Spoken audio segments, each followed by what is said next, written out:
Hi and welcome to RCKicks. On today's show, breaking news of new releases and what's coming out soon from big RC manufacturers. Now there's a lot of bits and pieces going on in the background, so I thought now was enough time to put it together to bring you a latest video.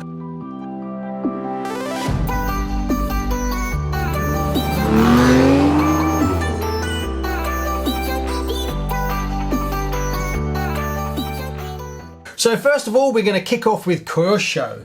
Now, Kyosho have just announced the Mad Van brushless version. Now, they already have the original Mad Van that came out a while ago. I almost pulled the trigger and got one myself. That is a ready to run big monster truck. Pretty cool, actually. Love the look of it. Very retro, but then you've got a modern chassis on it. Well, they've just did some teaser trailer not so long ago, links in the description, where you could see the new red van in the background. The body has been changed from the brownish colour, that's the brushed version, to a bright red brushless version with white rims.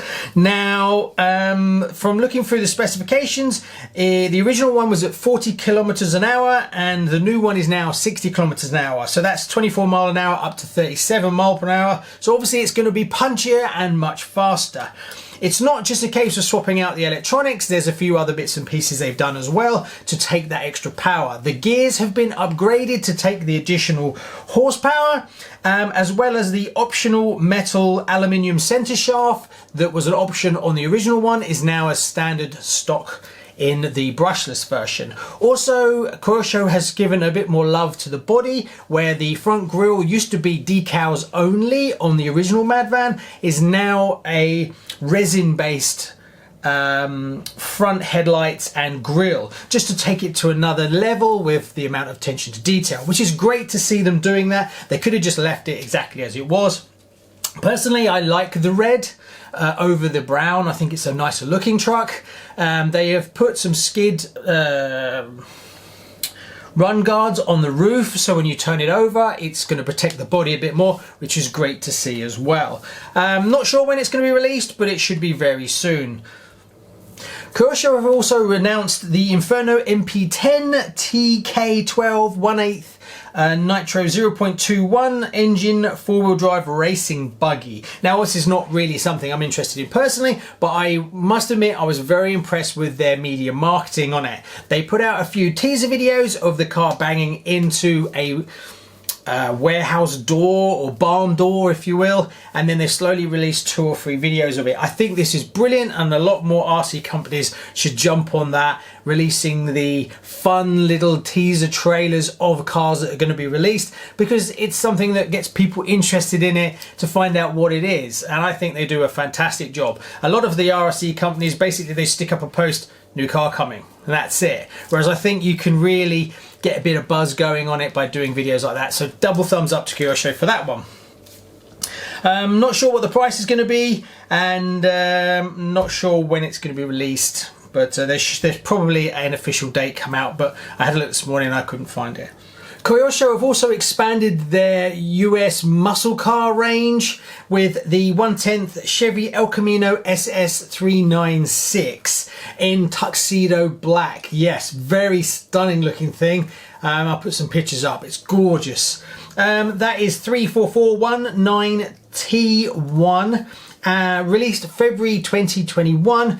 Price is around £226. Kyosho Vintage Rere news. Well, it's all still super quiet on the Rere release news. Now, the last Legendary Series car that was released was the Phantom. Where's my Phantom? Up here. That came out last year, so it's getting about 6 months ago now, maybe a little bit longer. So hopefully we will see a new Legendary Series car being announced very soon. As soon as I hear anything, I will let you guys know. So that's all the Kyosho news currently. Now we move on to Schumacher Racing. Now there's quite a lot to talk about with Schumacher, being that they've been super busy. Now the first thing was obviously the decommission of the Top Cat, and the XLS was discontinued. You guys definitely went out there and bought everything up straight away. So I was really impressed with that one.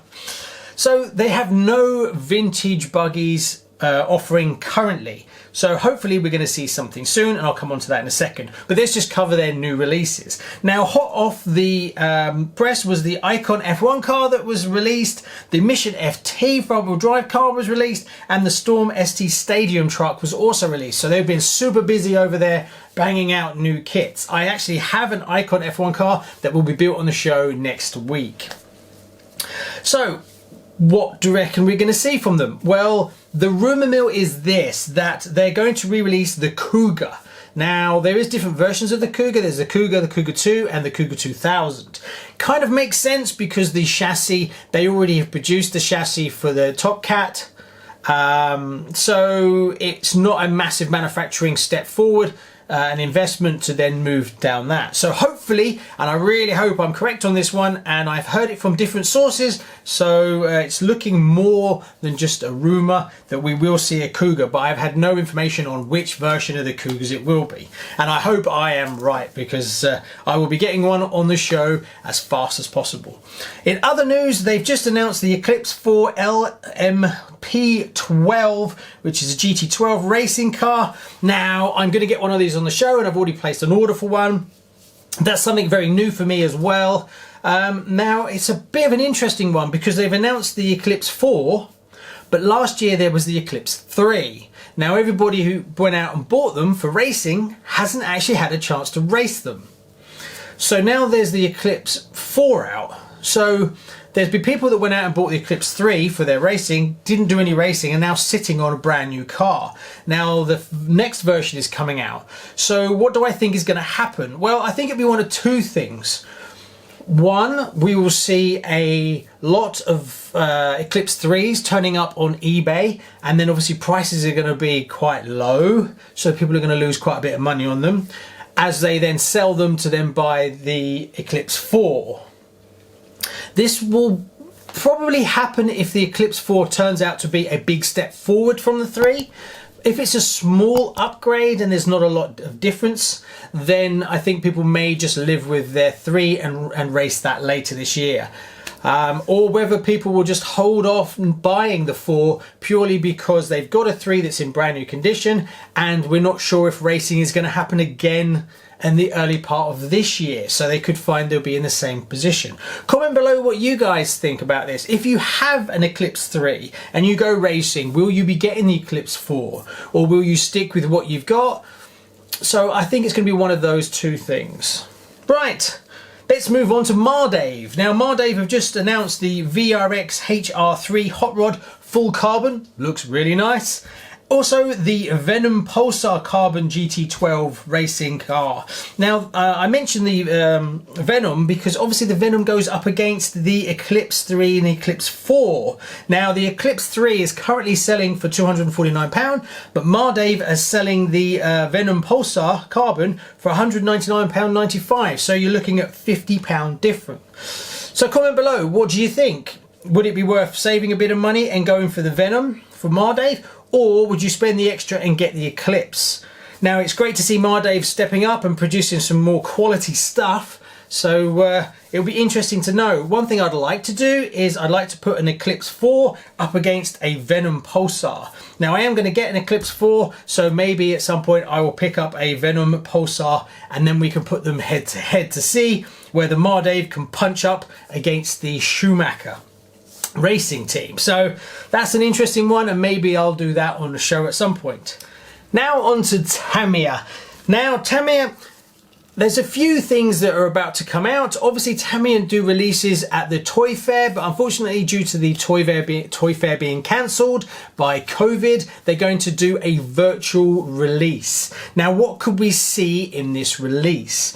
Well, the things that I've been hearing coming, Tamiya are going to reissue the Egress again. Yes, that's fantastic news, and there's a lot of you who really want one. So if you're in the market for one, hold off a second, you might be able to get a new in-box kit one.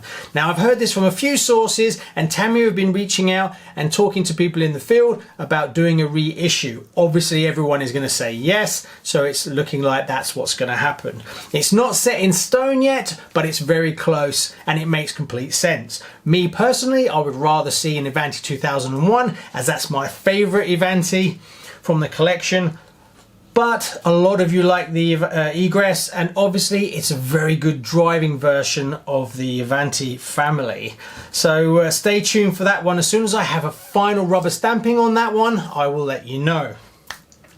Now, Tamiya did a video quite recently where they actually showed a Porsche Turbo RSR 934 vintage one on the channel, which was a bit of a strange one. Now, I don't speak Japanese, so I can't really understand what they're talking about, but it seems like a strange one to put on the channel just before the releases. So does that mean we may see some rere or reissue of a Porsche of some sort?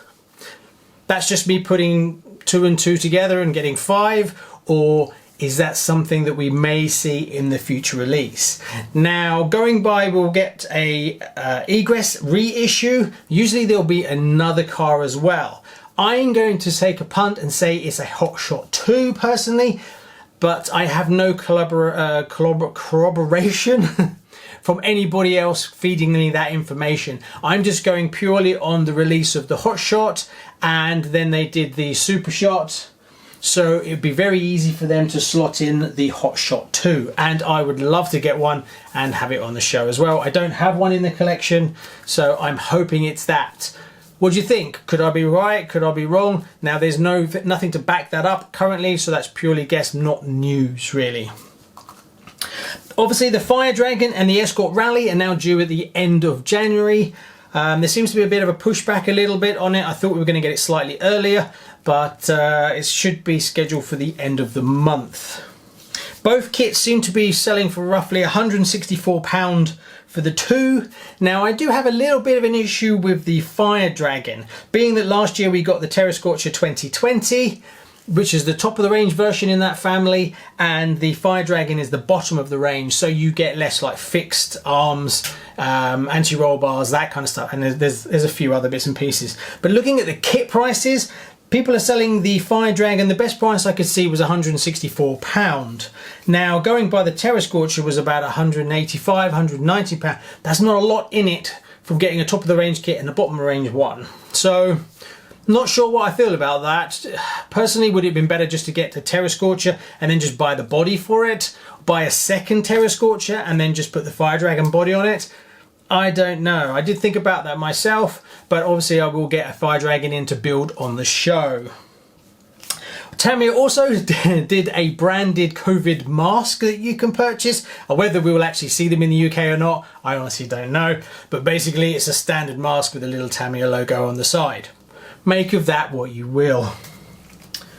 That pretty much covers all the announcements currently out. If you hear or see anything, email below gavinevans@rckicks.com, because the sooner I know, the sooner I can let you all know. Anyway, thanks so much, and I'll see you on the next one. Bye bye.